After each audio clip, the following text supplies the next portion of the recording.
4 years after her 2020 album, Future Nostalgia, a album which at this point I have no issue calling a classic pop record, one of the best pop albums of the 2020 so far, and an album that was, I think, pretty influential for earlier in this decade, as I think this album, Future Nostalgia, along with probably like The Weeknd's After Hours, were really vital in popularization of the throwback 80s synth pop and the revitalization of 80s synth pop. But yeah, that album is fantastic. The production on there is incredible, man. Like the disco vibes coming from there, you know, just classic synth pop all around. Great hooks, great melodies, killer vocals from Dua Lipa. And it's funny because up until that point, I never really was like a fan of the debut stuff. I kind of thought actually earlier on in her career, Dua Lipa was just kind of, you know, okay, kind of friendly radio music. I still kind of feel that way about the first self-titled album, even going back to it after Future Nostalgia came out. But yeah, Future Nostalgia was such a great sophomore album. But it's been 4 years, man. Like, that's a long time. 4 years since that album. Like, I remember that was like peak pandemic. It actually came out like right when the pandemic started. Not started, but like when lockdown first happened, and kind of like ruled that year for sure. So many big hit singles, and really, I think, catapulted Dua Lipa into a superstardom as one of the biggest pop artists in the industry. So yeah, I'm pretty excited going into this. It seems like she's gonna still go with that very synth poppy sound, but a little bit more of a psychedelic edge. From what I understand, Tame Impala, Kevin Parker is heavily in the mix on the production end, which excites me a lot. From the singles we've heard so far, I've liked all three of them pretty much. Houdini was fantastic. Training Season, just as great. I liked Illusion, maybe not as catchy as those other two tracks, and the production wasn't maybe as standout, but still, I thought it was solid. But you could definitely hear the type of psychedelic that Tame Impala, Kevin Parker brings to those tracks that make it, you know, slightly different from what she was doing on the last album. So yeah, with that being said, I'm excited to listen to this. Want to see how this stacks up to the previous record. Obviously, I'm not expecting her to blow that one out the water. It's going to be a hard thing to do, but excited regardless. So let's do it. Dua Lipa, Radical Optimism. Let's go. Track 1, End of an Era. That's a cool way to open up your album. 1, 2, 3. What's it about a case that makes you feel like this? Makes me an optimist, I guess. I always jump too quick. Off the bat, the bass lines, like, that's one thing about Future Nostalgia was so great, the bass lines. This could be the end of an era. Who knows, baby, this could be forever. Oh, little record scratch? Those are like really quiet drum hats. Really quiet.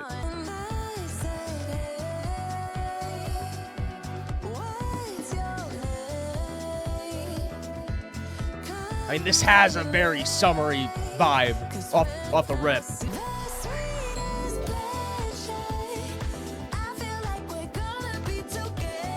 This is kind of giving me a Doja Cat a bit.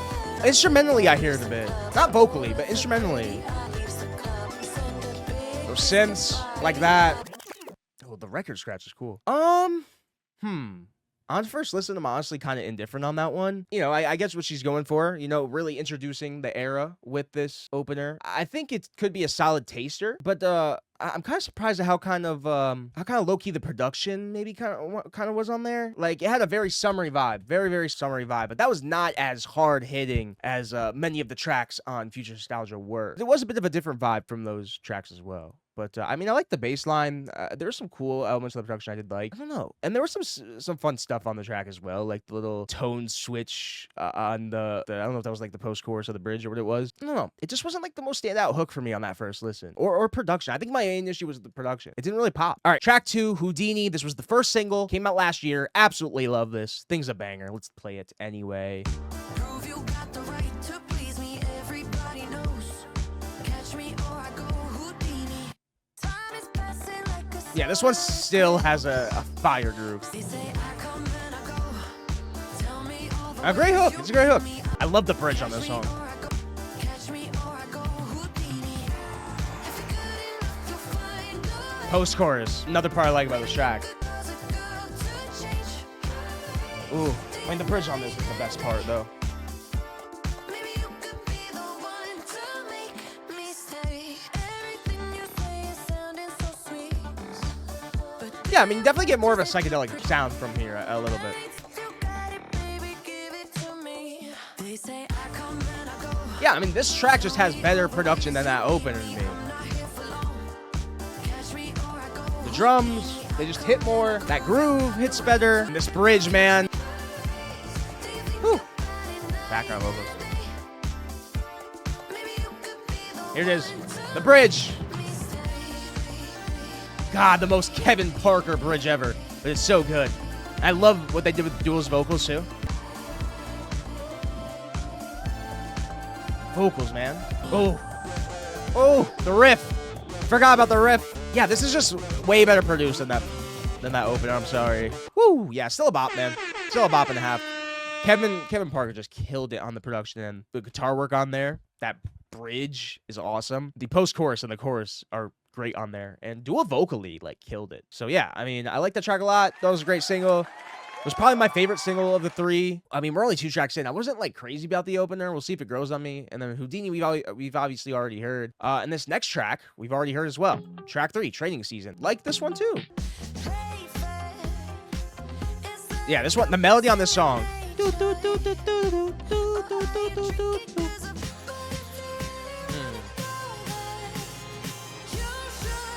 Oh, I love this melody.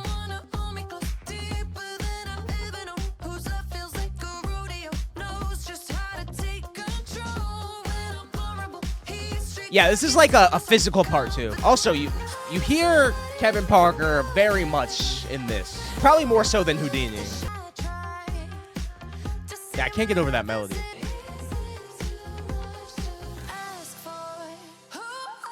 And the vocals.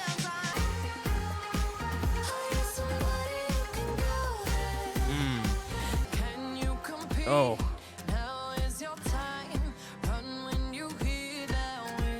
Ah, the keys. Yeah, that's just such a good melody. Such a good melody. Oh my god, yeah, it's still a banger, man. Still a banger. I mean, I love that groove and that melody, man. And once again, the production is just so standout. Pops a lot. Yeah, another great single. Another great single. And that one's really good too. Yeah, and it should have been a bigger hit. It should have been a bigger hit. I mean, I think it did good in the UK, but US, man, the US, man, we let Dua Lipa down, man. We don't chart Training Season that high, but we chart, what's that dude's name? Benson Boone? God. Okay, track 4. These Walls. Are we gonna get a Kendrick Lamar cover? Imagine. Yeah, she thinks that's literally what I thought too. Imagine she just came in. If these walls could talk sex. Ooh, some pretty keys though to start. Oh my god. What? Acoustics. Wait. She is talking about the walls talking. Low-key a Kendrick reference. Yeah, I feel like this is going to be a very summery album because these acoustics and these drums in this track, it's given summer.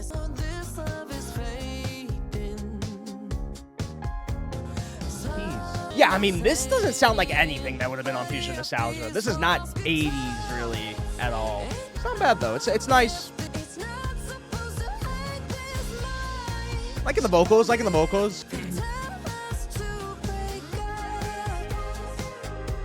I do like that little lick.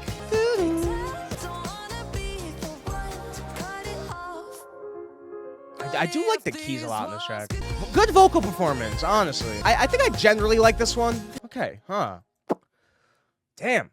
I feel like this is going to be an album I'm going to have to play a few times. I mean, we're only 2 tracks in. This is the second single. But from all the tracks so far, this one felt the most summery. Like, I feel like she's definitely going for, I mean, look at the cover. I mean, the cover's literally her in the water. Like, she's going for a summery type of sound. And I think that track certainly accomplished it. There was parts I liked about that, for sure. Like, instrumentally, I thought it was simple, but it was nice. There was a nice little guitar lick in there I enjoyed a lot. I think some of the keys in there were kind of pretty. I think Dua vocally killed it. I did kind of feel like it was missing something, though. It didn't have a bad hook, but it didn't have a hook that necessarily stood out like a Dua Lipa hook usually does. Interesting. Okay. All right. Track 5. What you doing? Ooh. That came in kind of nice. Oh, there we go. Oh, yeah. Those are the bass lines I like to hear, man.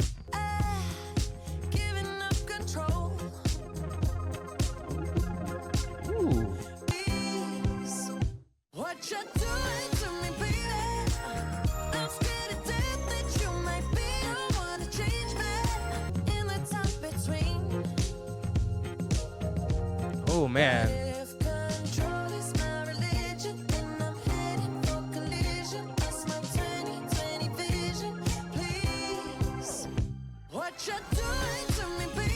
Yeah. Way more of a standout hook compared to the previous tracks, for sure. Nice. Control is my religion, then I'm heading for collision. That's my 2020 vision. Please, what you doing Yeah. to me, baby? Great hook. One thing I will say about Future Nostalgia is the vocals are very good on there, but I feel like the production in the hooks were the most standout part. But I do feel like here, like, Dua is definitely showing up vocally and standing out a bit more as well. Ooh. That's a good melody, too. That's nice. Nice. Okay, that is my favorite non-single so far. Standout hook, super catchy hook. Like that little melody at the end there, too. Do what you doing to me. And yeah, production, that bass line was hitting. That bass line was hitting, man. Those subtle sims. Definitely can hear the Kevin Parker in there. But yeah, it's just a nice little synth pop track. Likeable. Very likable. Track 6. French Exit. What's a French Exit? French Exit.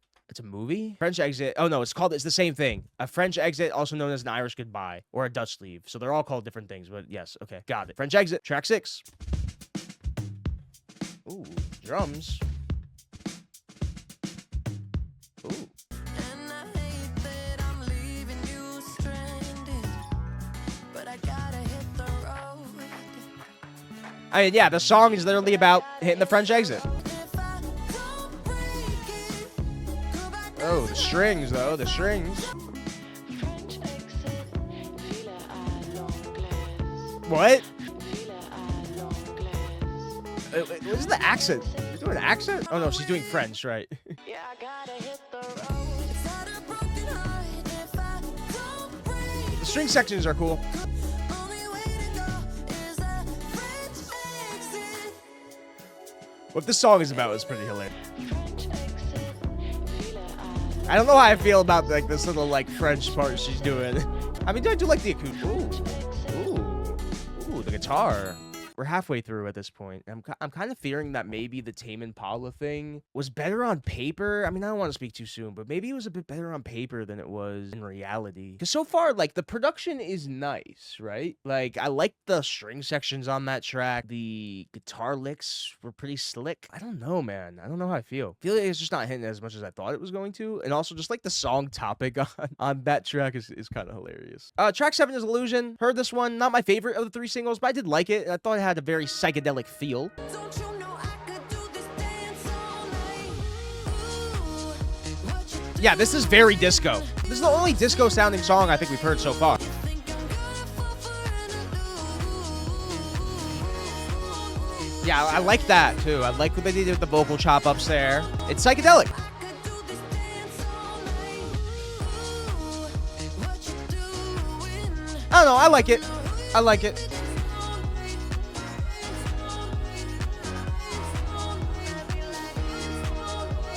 Very dancey, very disco. Ooh, the vocals, the background vocals. Ooh, ooh. Kevin Parker on the keyboard, man. I like that single. I know people weren't as crazy about it, but I'm loving the very dance disco vibe that track had in a very psychedelic way. I love what they did with Dua's vocals on that track. Yeah, I mean, I like that single, man. Not my favorite. I think I like Houdini and Training Season more, but still. Track 8, Falling Forever. Whoa. Whoa, coming straight in with the vocals. Oh. Damn. My God, the vocal note. Can it just keep getting? I don't know how I feel about these drums, though. Can we keep falling forever? Damn. Vocals. Vocals, vocals, vocals. Can we keep falling forever? You can wake up. Damn. Yeah. Great vocal performance. Damn. I don't know if I heard Dua Lipa sing like this before. Woo. Damn. Can we keep falling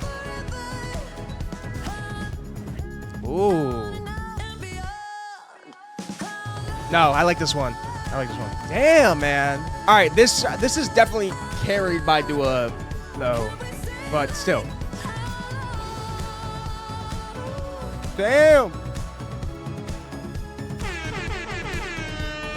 I'm gonna have to see if that on second listen hits better from production standpoint. But I did like that one because I thought Dua absolutely killed it on the vocals. Like, goddamn, I don't know if I've ever heard Dua kind of have that type of range before. Like, I always thought she was a solid vocalist, but she really brought it there. And that's actually one thing I've kind of noticed about this album so far is that her vocals do seem to be standing out a bit more than usual. But yeah, killer vocal performance from her. Maybe the best vocal performance I ever heard from her. Ever heard from her. Yeah, but I don't know how I feel on the production end. Those drums were a little bit off-putting at first, but I think second listen, I can see me really loving that track. I think it's one of the more standout ones so far. Track 9, Anything for Love. Getting a piano ballad? Here we are. Well, the last album definitely did not have a piano ballad.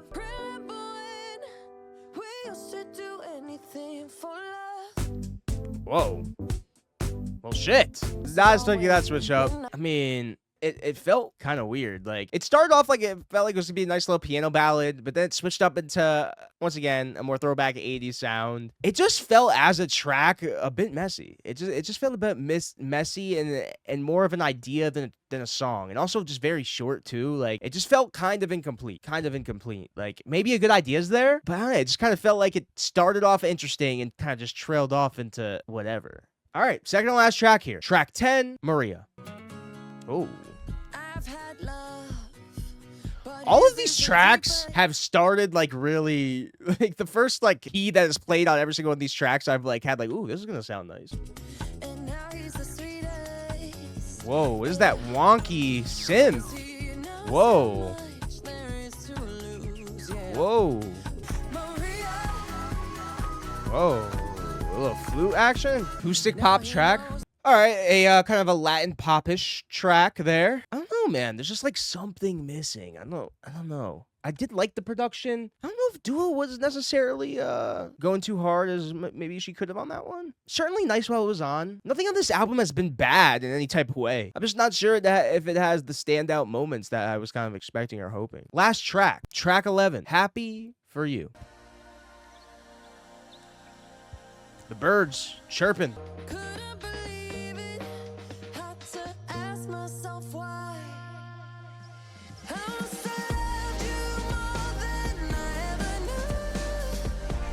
Kevin Parker is on this? It sounds like nothing Kevin Parker produced. I'm not into the production on this song. I think it's a bit bland. Hey, Leo, appreciate the swan. Thank you.